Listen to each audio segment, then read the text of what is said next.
The American Civil War is a year old, and the Union decides to put an end to the Confederacy once and for all. The North builds a huge army and plans to invade the South and capture Richmond. Major General McClellan, with over 100,000 troops, would conduct an amphibious landing, while Major General McDowell, with 40,000 troops, would advance from the north in order to conduct a pincer movement on Richmond. And in charge of the Shenandoah Valley was Major General Banks. The Shenandoah Valley was important because it was a natural invasion route towards the North's key cities. A Confederate army could move through the valley and attack Washington, D.C. from its rear. This worried President Lincoln. He wanted his capital to be completely safe from any threat during McClellan's grand campaign. So Banks' mission was to clear the valley, and once he was done, he would send men over the Blue Ridge Mountains to help and aid the main effort at Richmond. It looked grim for the Confederates. General Johnson had only 60,000 men at the capital.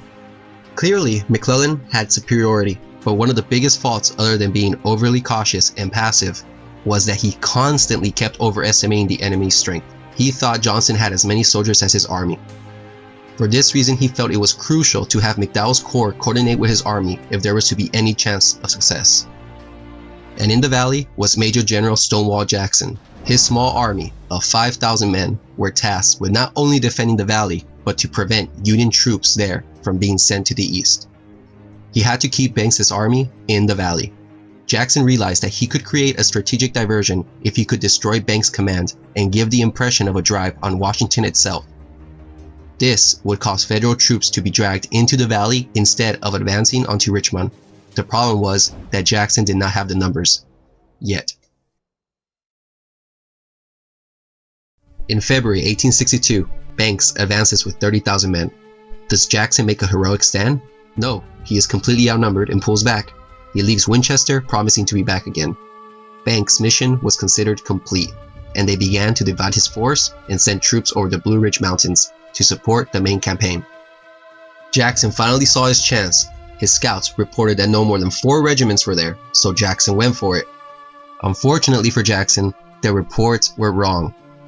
The Union force actually had twice his numbers, so although Jackson had every intention of giving himself the better odds, he ended up bringing only 3,800 Confederates against a Union force of 8,500 men. The Battle of Kernstown was a Confederate defeat. Actually, it would be Jackson's only defeat in the Civil War.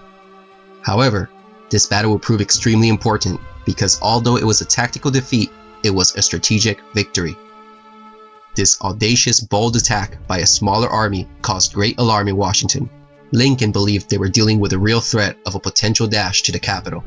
Troops were diverted back into the valley to defeat Stonewall's army. Banks' army, now numbering 19,000 men, began its advance up the valley on April 17th. And once again, Jackson pulled back to safety. And of further consequence, McDowell's corps, the one that McClellan needed so badly for his pincer movement, was taken out of McClellan's direct command. It was ordered to stay put until Jackson's threat was cleared. Mission accomplished. Jackson has diverted the Federals from Richmond for now.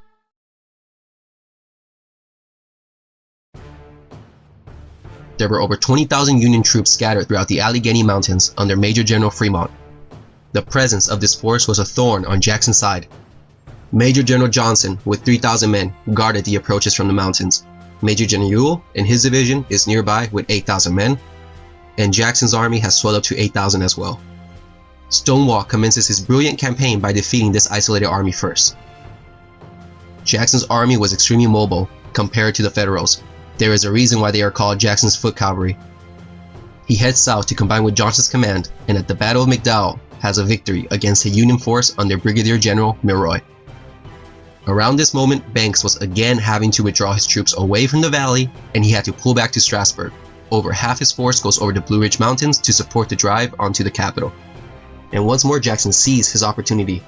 He coordinates with Ewell's division and heads north. Now, does he attack Strasburg, which has fortifications? Heck no. He crosses the Massanutten Mountains and combines with Ewell and heads towards Front Royal, which only has a garrison of 900 men. It's 900 versus 17,000. Front Royal falls on the 23rd of May. Now Banks sees that he could be cut off, so his army flees north. It is a close run with Jackson in hot pursuit.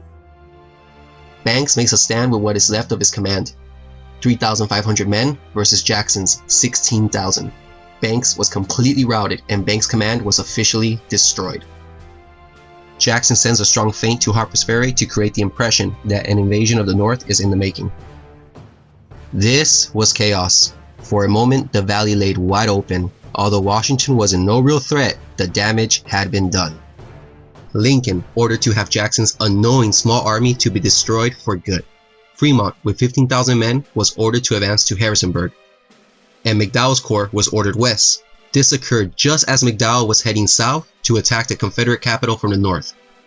Lincoln's plan was to trap Stonewall in a hammer and anvil movement. Even Banks' shattered command was ordered to regroup and assist. Unfortunately, the roads in the Allegheny Mountains were so wretched and terrible, Fremont had to go all the way north through Romney. Therefore, Lincoln's elaborate trap doesn't formulate as planned. Instead, it's a pincer movement with slow-moving Union armies.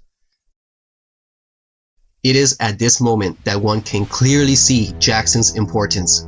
Over 50,000 men were on a wild goose chase for a small army of 17,000. McDowell's corps would not be able to assist McClellan in taking Richmond. In the end, only 10,000 men of the original 40,000 from McDowell's corps would eventually go on to support McClellan's Peninsula campaign.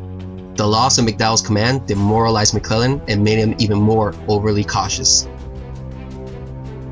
Well done, Jackson, well done. For this achievement, there is no higher accolade. And not surprisingly, Jackson's fast army was able to escape Lincoln's trap and was chased up the valley by Fremont and McDowell's Lee Division under Brigadier General Shields. They chased Jackson, but rather than combining and concentrating their forces, they pursued Jackson on opposite sides of the Massanutten Mountains.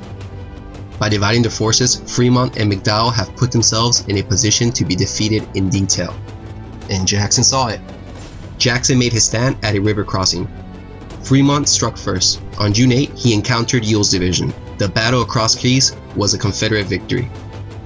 Jackson left a rear guard to watch over Fremont and concentrates the rest of his army to attack Shields' division.